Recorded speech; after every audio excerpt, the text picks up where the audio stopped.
Olá, turma! Neste nosso encontro vamos falar sobre o TCE, trauma crânioencefálico. Vamos falar aí sobre o seu conceito, epidemiologia, sinais e sintomas. Vamos falar sobretudo os cuidados de enfermagem, o tratamento, né, deste evento que é de super importância, o atendimento rápido, dinâmico e objetivo. É super importante o atendimento pré-hospitalar para saber a conduta da abordagem inicial, para não causar um novo trauma. E super importante também, ao chegar à unidade hospitalar, o exame de imagem para detectar aí em que gravidade eu estou deste trauma crânioencefálico. Observada aí, nós vamos falar sobre a escala de coma de Glasgow e sua importância na avaliação do TCE, né, para diferenciar aí de um TCE leve, moderado e grave.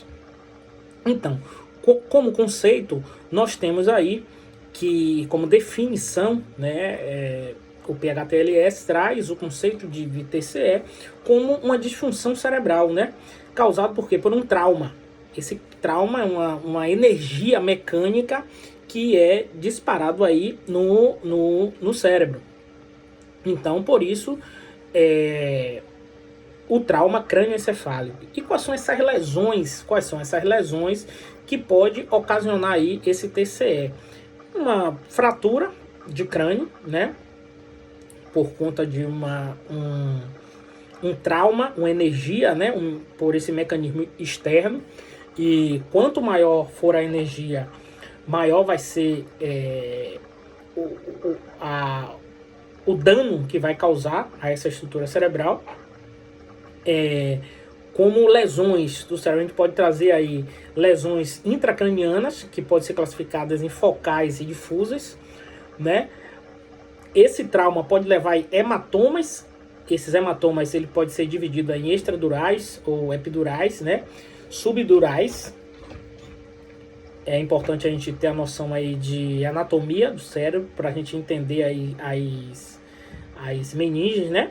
Dura mater, pia mater e aracnoide, e ver essas estruturas aí para saber onde foi que ocorreu essa lesão. Obviamente, através do exame de imagem, a gente, essa análise fica mais perfeita. Mas no pré-hospitalar, existem alguns sinais que o socorrista ele pode detectar e ter uma noção de aonde esse trauma, quais foram as lesões que essa energia pode causar no paciente. E fora também os hematomas intracerebrais também, que pode ocasionar por conta aí de uma lesão cerebral. O que é que acontece? Falando aí sobre esse trauma, né, que pode ser um trauma contuso, né, que é sem exposição da parte interna do crânio, ou apenas uma pancada, ou o trauma penetrante, que esse trauma penetrante aí a gente vai ter aí exposição, né, para o meio, exposição do meio externo, né? E isso é super importante a gente saber para justamente ver em que situação a gente está ali se encontrando com um paciente com trauma crânioencefálico. O que é que acontece? Por que é importante a gente saber disso sobre o TCE? Por que é importante estudar o TCE? O TCE, falando em epidemiologia, para vocês terem noção, é a principal causa de morte em indivíduos entre 1 e 44 anos, que são aí as pessoas que estão ativas, né? A mortalidade desses pacientes é de 30% a 70%. Existem lesões traumáticas no cérebro que são incompatíveis com a vida, sobretudo aquela que expõe massa cefálica. Então, por que é importante a intervenção no pré-hospitalar? Porque os gastos anuais são absurdamente de 156 milhões de reais ao Sistema Único de Saúde, né? Então, é super importante a gente ter aí uma equipe, né? Uma equipe treinada no pré-hospitalar para, de início, nós podemos prestar uma assistência de qualidade a esses pacientes que são aí admitidos por uma lesão que pode ser um acidente automobilístico, como uma lesão traumática por mergulho, super importante a gente deixar isso bem claro, também bater a cabeça. E tem situações que, como eu disse, são lesões muito graves que fica muito difícil da gente fazer uma intervenção com prognóstico positivo. O que acontece? Quais são os achados aí clínicos que a gente vai conseguir perceber em um paciente com trauma crânioencefálico?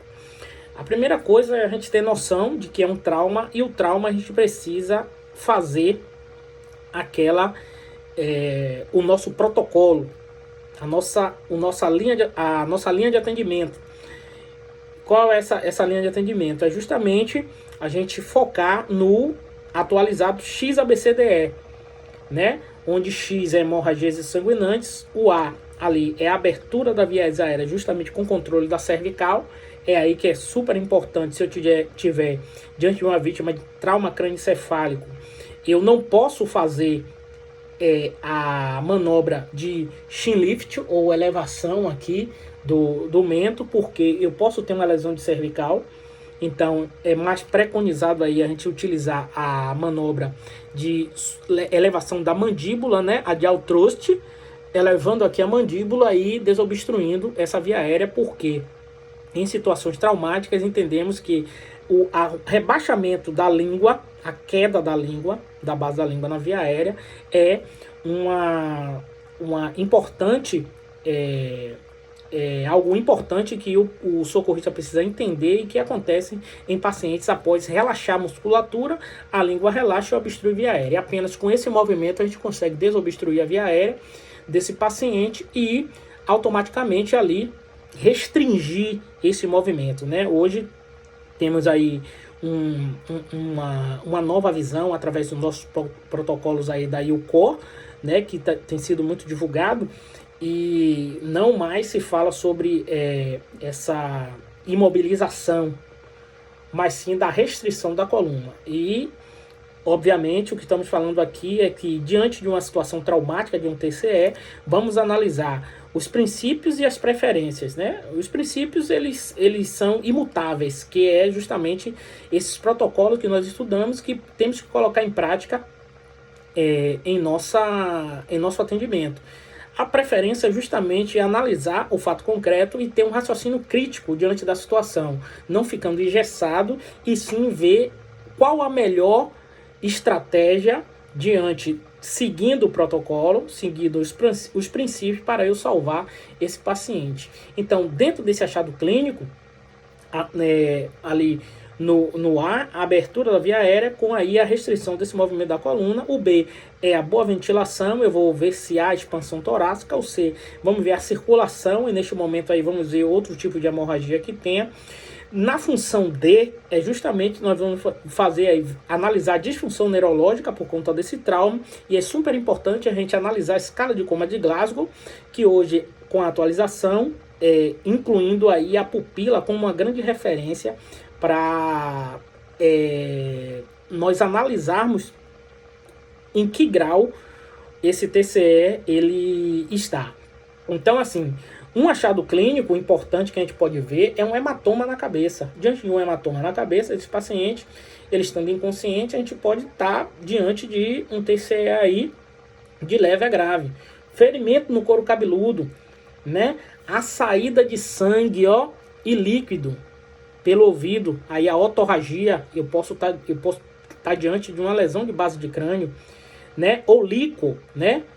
Otolicorreia, né? Então é importante também a gente analisar esse paciente para ver em que estado ele está. Então esses sinais clínicos são importantes, até mesmo a epistaxe, né? A saída de sangue pelo nariz, que vai me evidenciar também algo importante no TCE, né? Dentro ainda desses sinais, nós podemos caracterizar aqui o hematoma ao redor do olho, aquela equimose, né? Que é caracterizado como o olho de Guaxinim, que também é uma característica de lesão de base de crânio, né? E o sinal de Butler também, muito importante, o sinal de Butler, que é justamente um hematoma aqui retroauricular, que nos diz algo importante, que esse paciente pode ter sofrido uma lesão importante de base de crânio neste evento que ele sofreu. Por isso, gente, é importante a gente saber tudo isso, que esses achados aí vai nos direcionar para um atendimento de qualidade neste paciente, né? Super importante isso aí. Então, o que é que acontece? Fazendo isso, no D, depois vamos para o E, que é a exposição desse paciente, né? No caso de TCE, a gente precisa focar e esses sinais vão evidenciar muita coisa, né? E desses sinais, nós vamos também, se a gente estiver diante de um paciente que esteja um TCE leve, a gente vai buscar aí os sintomas que são apresentados por ele. Então, assim, se eu tiver um paciente com deficiência de memória, se eu tiver uma desorientação desse paciente, o paciente está desorientado no tempo e no espaço, importante, né? Diminuição da capacidade de concentração, a própria sonolência, confusão mental, né? O paciente refere dor de cabeça intensa. Olha, quando você chega, o paciente está apresentando uma crise convulsiva. Gente, a gente está diante de sinais clínicos que podem evidenciar que esses sintomas clínicos podem evidenciar uma lesão aí de crânio importante. Um desmaio, né? Também alteração do movimento. Então, tudo isso são sintomas que a gente pode perceber que o paciente passou para o socorrista e que a gente pode analisar em que situação a gente pode estar.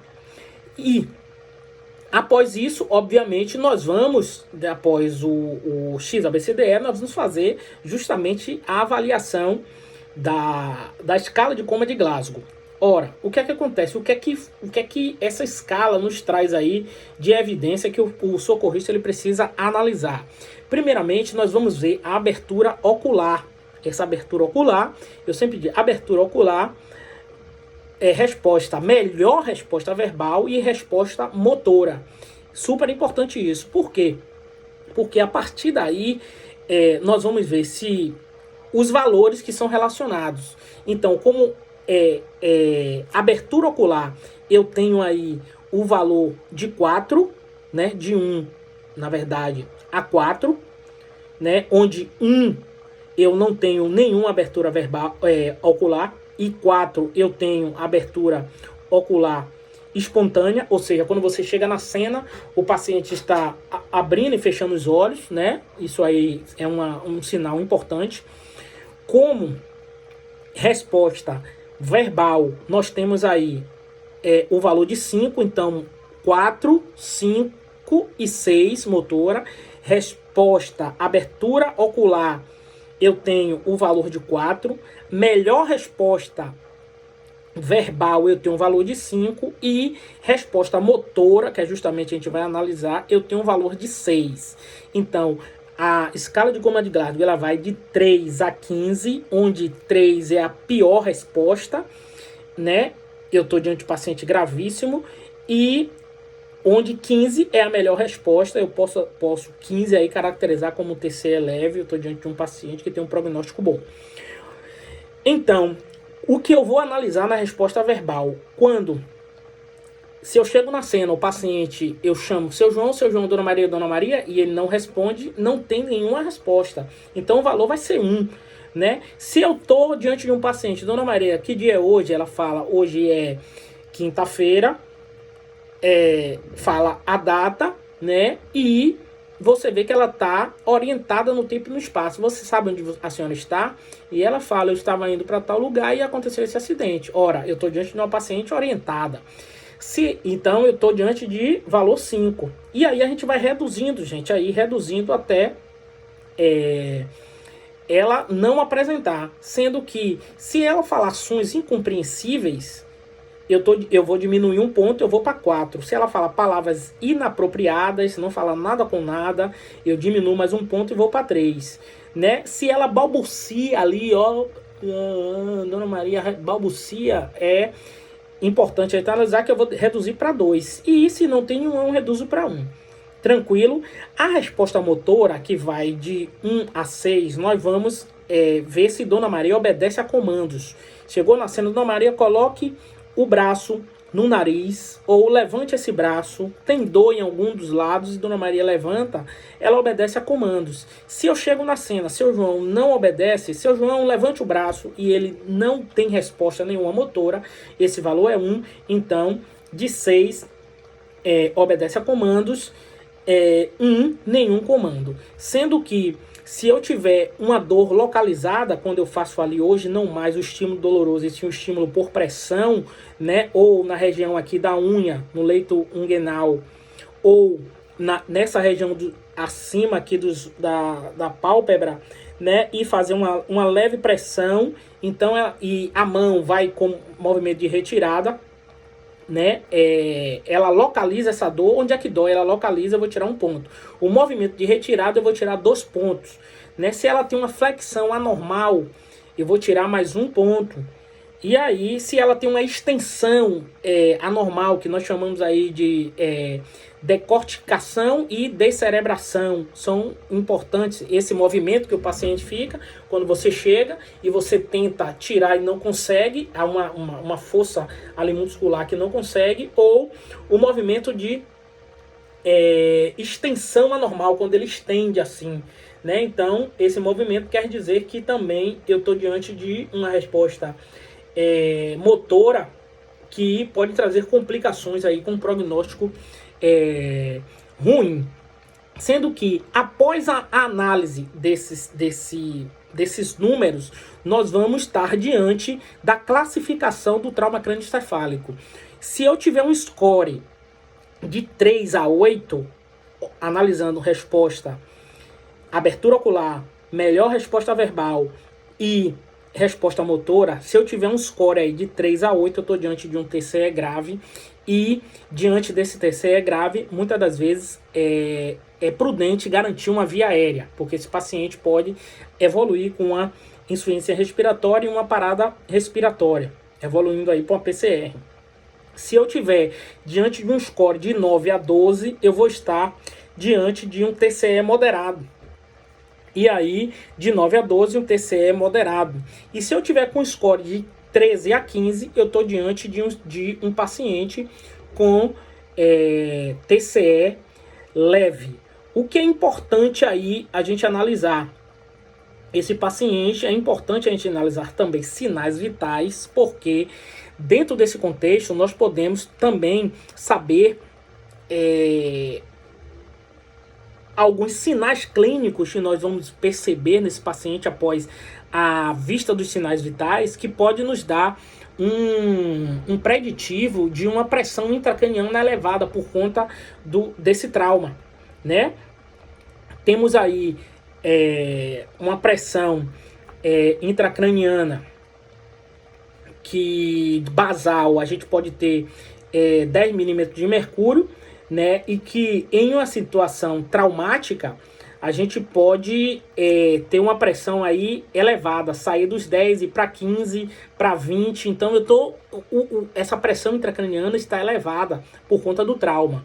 E pressões intracraniana maior do que 22 milímetros de mercúrio, a mais que 5 minutos aí, o paciente pode evoluir com uma tríade, que é a famosa tríade Koch. Tríade Koch é caracterizada por hipertensão. Se a pressão arterial, se a PIC estiver elevada, a pressão arterial vai estar elevada também, diretamente proporcional, PIC e pressão arterial. Mas bradicardia, nós vamos ver aí uma redução da frequência cardíaca e alteração do ritmo respiratório, sendo que pode acontecer desse paciente, é normal não achar os 3 sinais juntos. Então eu posso estar diante até de uma hipertensão e de uma bradicardia. Eu posso estar diante de uma bradicardia e uma alteração do ritmo respiratório. Então é importante saber esses sinais e saber que existe essa tríade para uma assistência de mais qualidade, rápida, dinâmica e objetiva, e saber quanto eu posso intervir com mais assertividade e de forma mais invasiva na cena ou deslocar esse paciente para a unidade hospitalar. Forte abraço, estuda que a vida muda.